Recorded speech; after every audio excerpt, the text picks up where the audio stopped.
એ અત્યારે કાલે રાતે 8 વાગ્યા સુધીમાં 365 ગામડાના પંચાયતના લેટર પેડ ઉપર લોકોએ આ પરિપત્ર અમાન્ય જેવું લખિતને આપેલું છે. 365 ગામના છે અને તે સિવાયના પણ અઢળક આવેલા છે. એ અટેચ નથી થયા આજે અને રાતે 8 વાગ્યા પછી.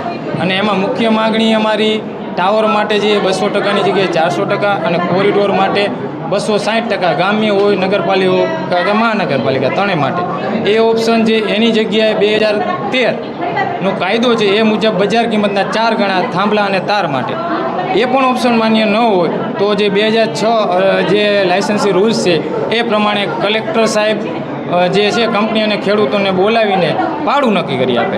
આ 3 ઓપ્શનમાંથી જે સરકારશ્રીને અનુકૂળ હોય બરાબર. અને તે સિવાયના હમણાં અમારા બીજામાં 23 મુદ્દા છે, અલગ અલગ રજૂઆત છે 23 મુદ્દાની, એ પણ આમાં સામેલ છે.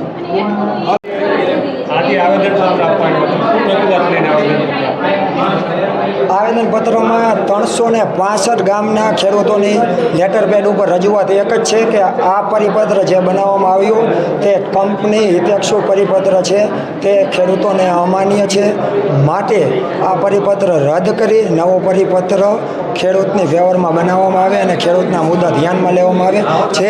આ પરિપત્ર અત્યારે આવેદનમાં અમે રજૂઆત કરી છે. 25 મુદ્દા છે મુદ્દા વાઇઝ અમે રજૂઆત કરી છે. તે તમને આવેદનપત્ર તમને ફાઇલ મળી જશે.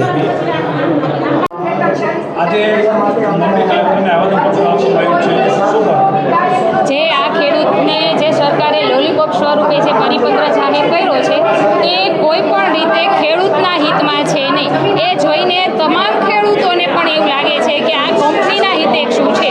એટલે આ પરિપત્ર કોઈ ખેડૂતને માન્ય નથી. એટલે ગુજરાતના તમામ ખેડૂતો આ પરિપત્રનો વિરોધ કરે છે અને અહીંયા કલેક્ટરને અમે આવેદનપત્ર આપવા આવ્યા છીએ. અને જે એ પરિપત્રમાં અમારી નવી માંગણીઓ છે, જેમાં જે સુધારો કરવાનો છે એ રજૂ કરવા આવ્યા છીએ અમે અહીંયા.